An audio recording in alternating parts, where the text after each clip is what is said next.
lah bini. Dah. Berarti pada buah yang nambah pada. Kau awak lung naik aku pada buah. Padu nambah. Bele, tabah padu tabah. Tabah padu. Sabon saya ada tengok. Ha, dua apa? Tengok. RM7. Boleh ni apa? Yang mau kira, baik menanjak siapa-siapa memang ada kira. Enggak jauh ya. Enggak jauh ya. Ada benda mandu memang. Jadi miak siapa-siapa buat kan pun sebab orang ni dari tayang padun sabo. Padi ni begah ya? Hai, sabah tu herbe tinggal. Man dua boh. Dua apa? Ikilawaknya. Dua apa? Boleh. Tengok. Ikilawaknya dia jauh lebih dua apa? Mana dia jauh lebih kan nama tengok. Leh. Hai, dia dah bawa jauh lebih mau jauhnya apa? Betul. Enggaknya kan? Yang dia kan? Oh, boleh. Hana. Untuk balasan. Kan balasan supaya baik fikir engkau lego ngaji lon PE geron. Ni 500 je ho. 500 pun ho. Tak boleh lebih tengok. Kan kanai mau jauh dia nyala pada fikir kalau buat macam mana. Dua apa? Ayah pegat.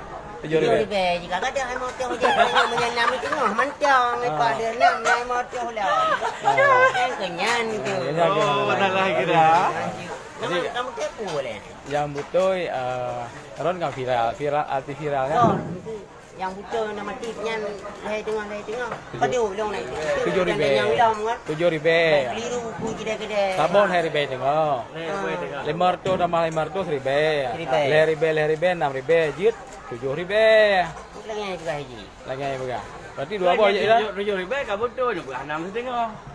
Ada apa yang mau jauh je. Ada yang tak yang bangan. Jangan awak ya. Oh, mana buka lo. Mana buka. Awak tanya mangai. Endah be. Makasih dah tanya kan. Benan ron hai.